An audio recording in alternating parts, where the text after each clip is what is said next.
Well, good morning. It's really moving to be up here, having grown up in this church.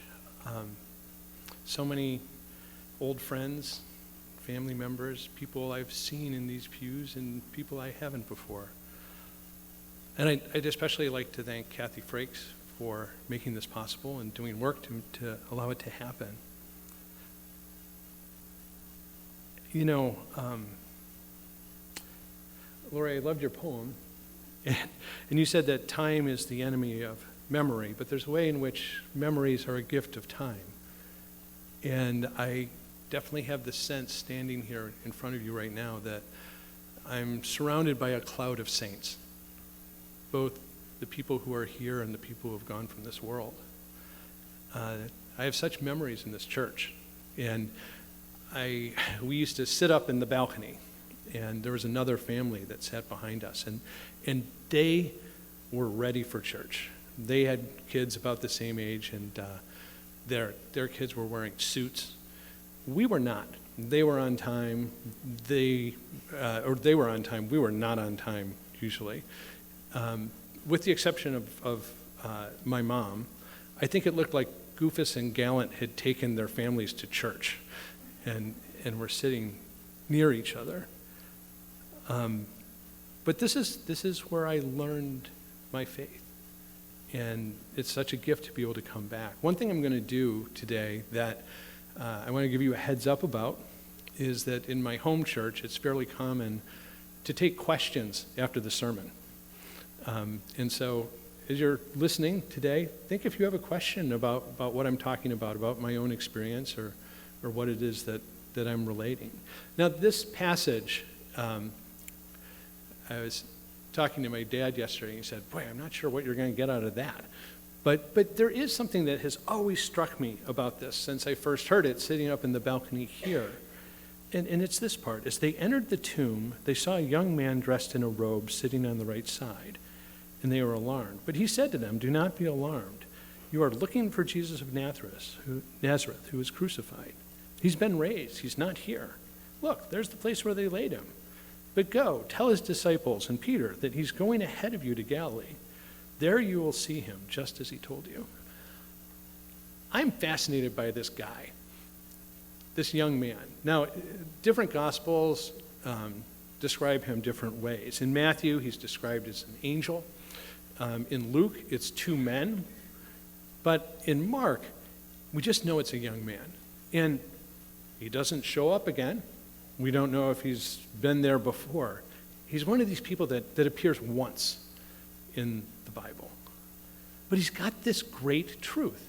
And I don't know, just kind of the way it reads, he seems kind of breezy and confident about it, doesn't he? Yeah, he's not here. He's gone to Galilee. And I love that. This guy has one great truth that's really important. When I say truth, I want to define that term because I'm going to use it a bunch today. And that I'm using it as something that both is factual and has meaning. That there's things, there's some people where there's a lot of facts they know, but it's not imbued with meaning. And there's times that we hear people who have great meaning about what they say, but it's not connected to facts, unfortunately. I've been that person sometimes. But when both come together, we've got a truth. And here we've got this young man in the shining robes with a truth. My heroes have been people that had a truth. And probably, if you think about it, yours are too. The people that truly inspire us, who have guided our society to different places, often paid with their lives for that truth, like Martin Luther King Jr. did. And often, too, what we see in these people and in Jesus is that they are not people that sought power, but influence. Power can be rooted in a lot of things. Influence is rooted in truth. And we see that in the people who truly change over time our society.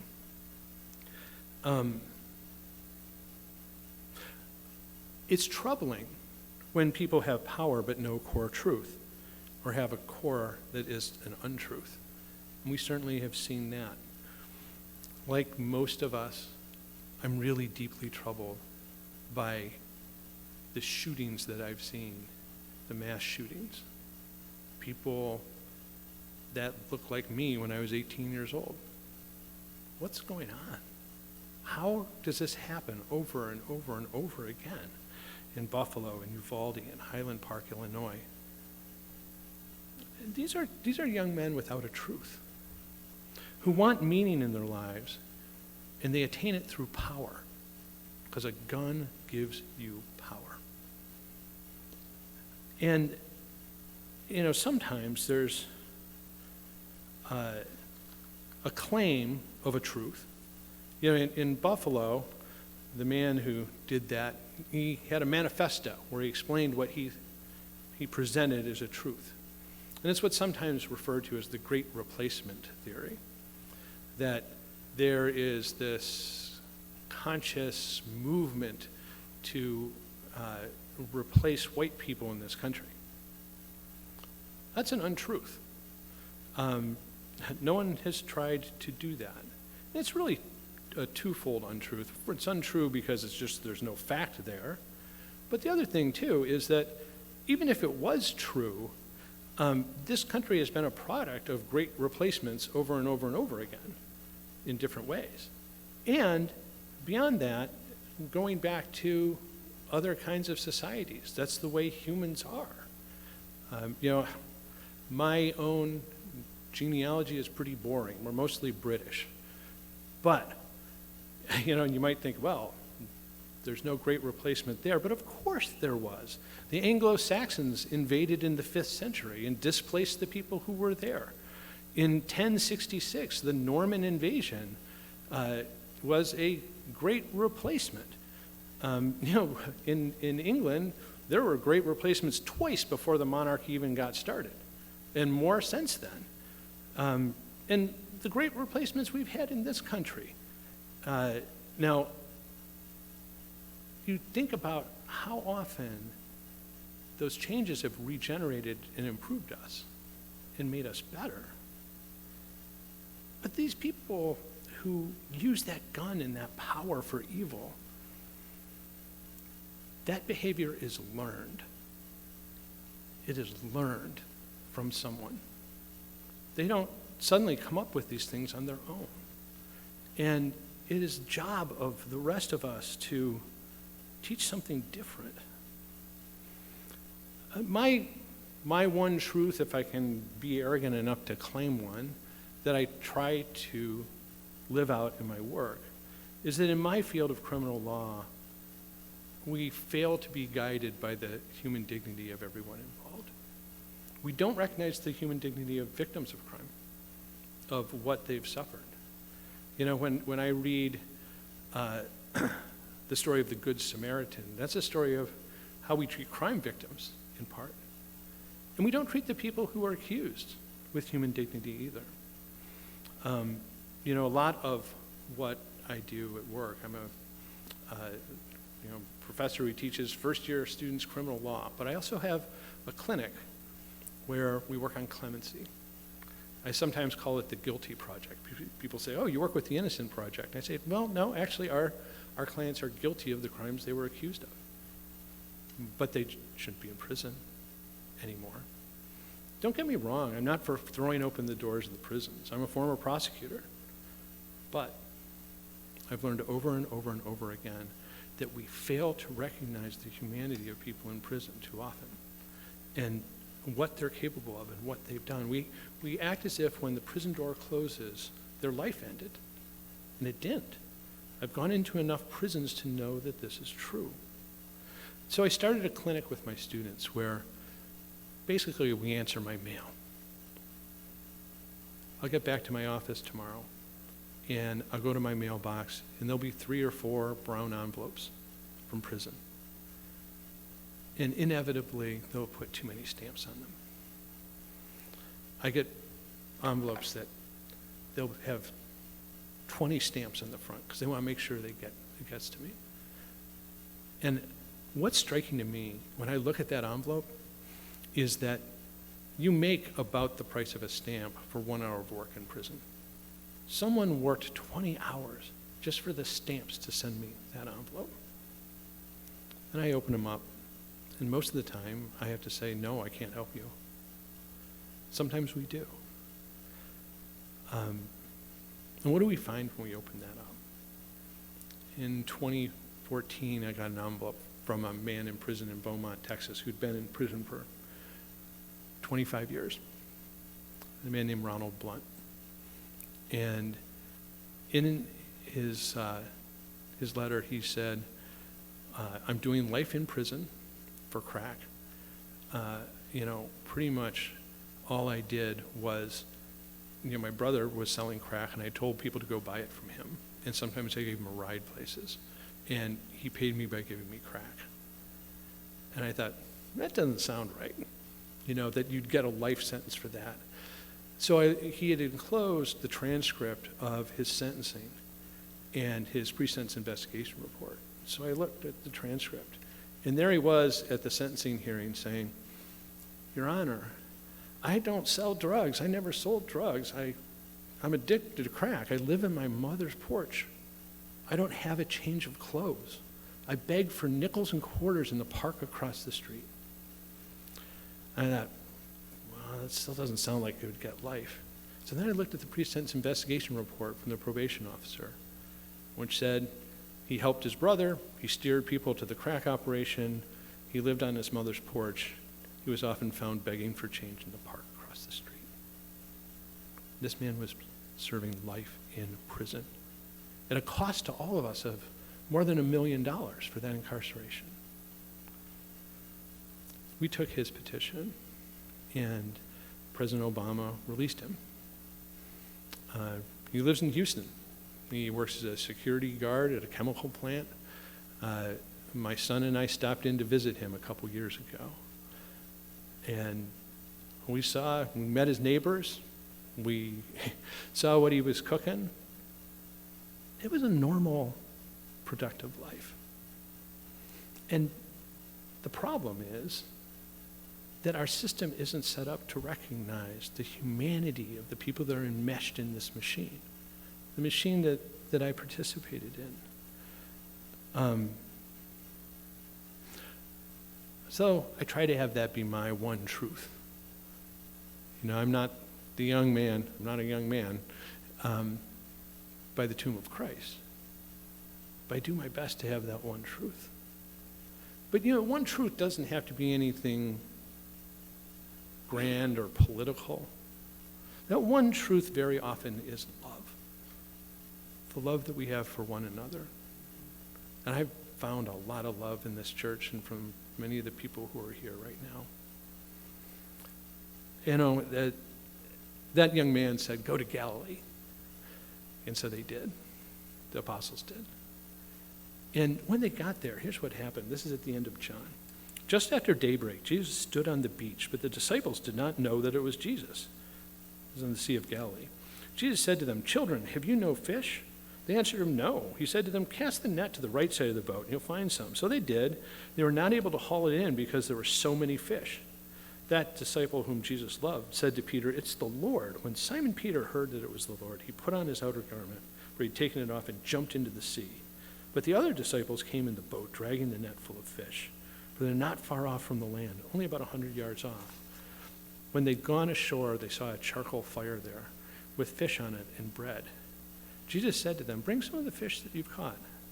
So Simon Peter went aboard and hauled the net ashore, full of large fish, 153 of them. And though there were not so many, the net was torn, and Jesus said to them, Come and have breakfast. I love that. That is love. Sometimes that's what it is. It's that simple act. It doesn't have to be in the news. And in fact, usually it's not. It's the kind of love that I found in this church. And that too is a truth. Amen. So, I'll take questions. Anybody? No? Yes.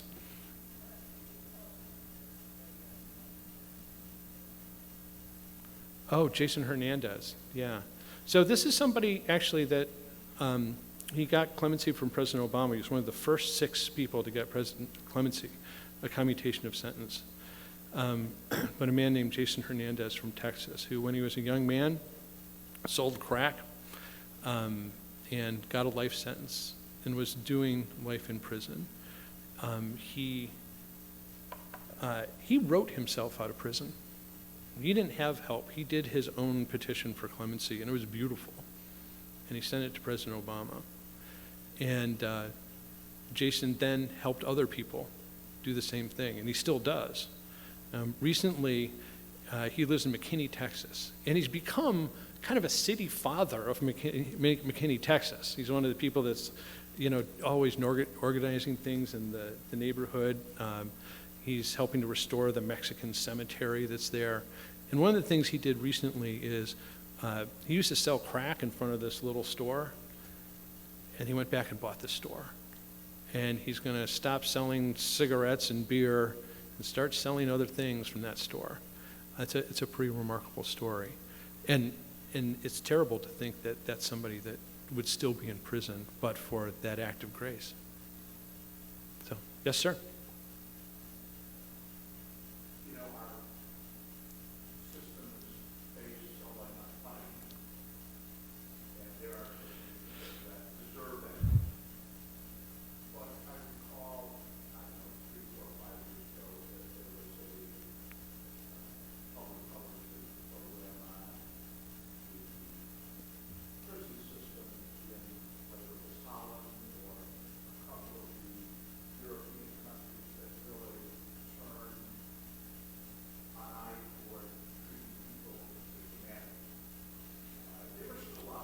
Yeah. Perhaps, is there any opportunity that you see from your jail where our country is going to be able to change its view on punishment for the sake of punishment, like we see in other countries? Well, one thing that's great about this country is that we've got all these different systems. Is that going to happen anytime soon in Mississippi or Louisiana? Probably not. But we do see it happening in other states. In my home state of Minnesota, where we live, there's been a movement towards that. Now, it's just taking root now. But one of the people that I know and work with is the Commissioner of Corrections, a man named Paul Schnell. And he definitely has a heart for that. Now, there's a lot of work to get towards it. And right now, even the systems that are trying to move that way, the problem is staffing, that they can't hire enough people, let alone enough people that are going to come at it with that attitude. And so that's a real challenge, even in the areas where they want to have that kind of change. Now, Norway and Germany are 2 places that are often pointed out as having better systems in terms of preparing people for redemption. And one thing that's happened is that there's been a program to send people who are in charge of prisons to Norway and Germany to view and to visit those facilities. And I think that's made a difference. But in the end, I think the difference will be made not at those high levels, but in places like this. So, anyone else? Yes, ma'am. Well, I wrote a book about that. I am against capital punishment, and it is for faith reasons. But I also think it's not productive. The book that was mentioned, Jesus on Death Row, is an analysis of the trial and execution of Jesus and comparing it to points in our current system. And there's more points of comparison than you might think. And so it's a really important subject, but sometimes it sucks all the air out of the room. We have, in recent years, we've had between 30 and 40 executions. Now, those are deaths. They need to be taken seriously. But the people who are doing life in prison, the kind of people I've talked about, they really need to be looked at too. Jeff? Yeah, good to see you.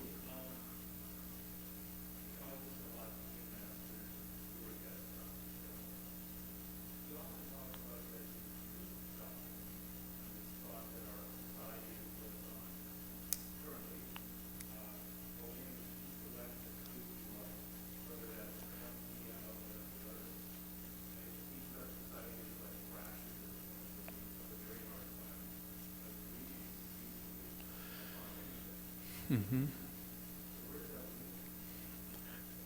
You know, one thing it leaves us in dire need of is data. You know, I was talking about facts plus meaning, and in my field of criminal justice, for example, we've got two things that butt heads all the time, which is anecdote and data. And the problem is that people hear one terrible story. You know, in my community, in the suburb where we live, Edina, there was a carjacking in a grocery store parking lot, and everyone freaked out. Now, the truth is that in other parts of town, there were many more carjackings.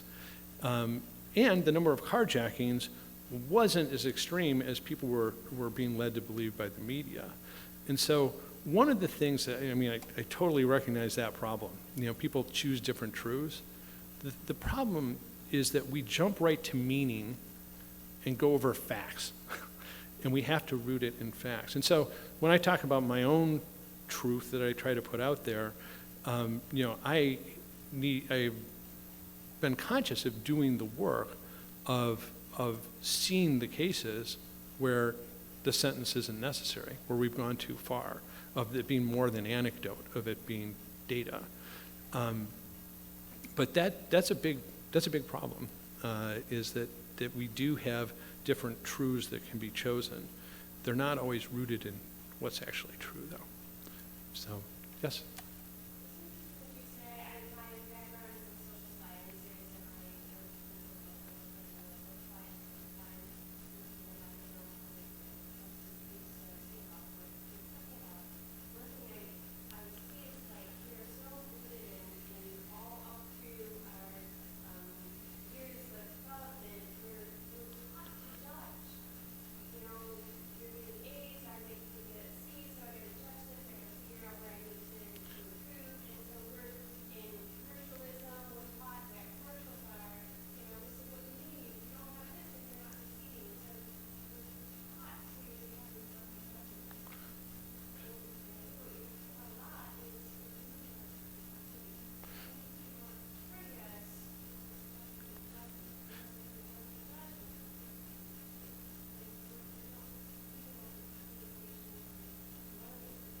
Yeah, and you know, related to that, one of the things, when I was a prosecutor, I was kind of haunted by John 8, where Jesus comes upon the execution of the adulteress and stops them. And I talked to people about it, and I noticed that when I talked to people about it, they always described it from the point of view of Jesus. We always make ourselves Jesus.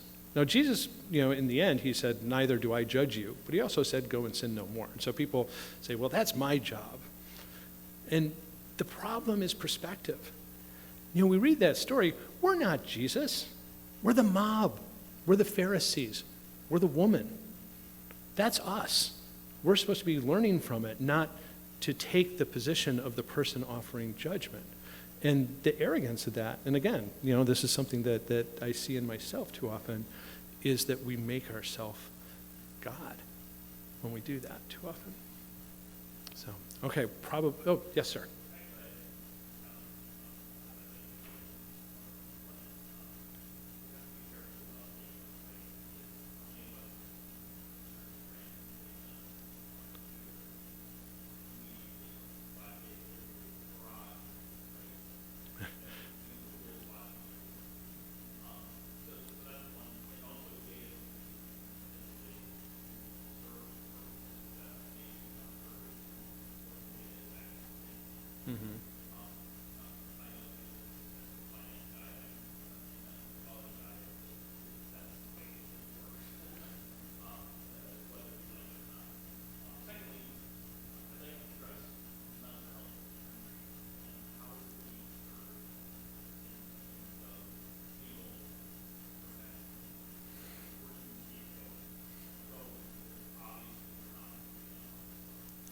Yeah, those are both great questions. On data, you're exactly right. It's imperfect. We're never going to have a perfect model. And I mean, you look at the field of history, you'd think history would be super objective, but we're always finding out new things and supplementing the history and changing what we know. So when I say we need more data, I don't want to make that a false god either. We have to be very careful about it. But data is better than just making it up, which we have a fair amount of all over, unfortunately. On the mental health issue, that is something that as Christians we're called to care about deeply. And as someone who is the only lawyer in a family of artists and social workers, I've always been made aware of that issue. It's something that we fail terribly at in my area. I'm going to go to a meeting tomorrow with the mayor of Minneapolis and these police chiefs and stuff.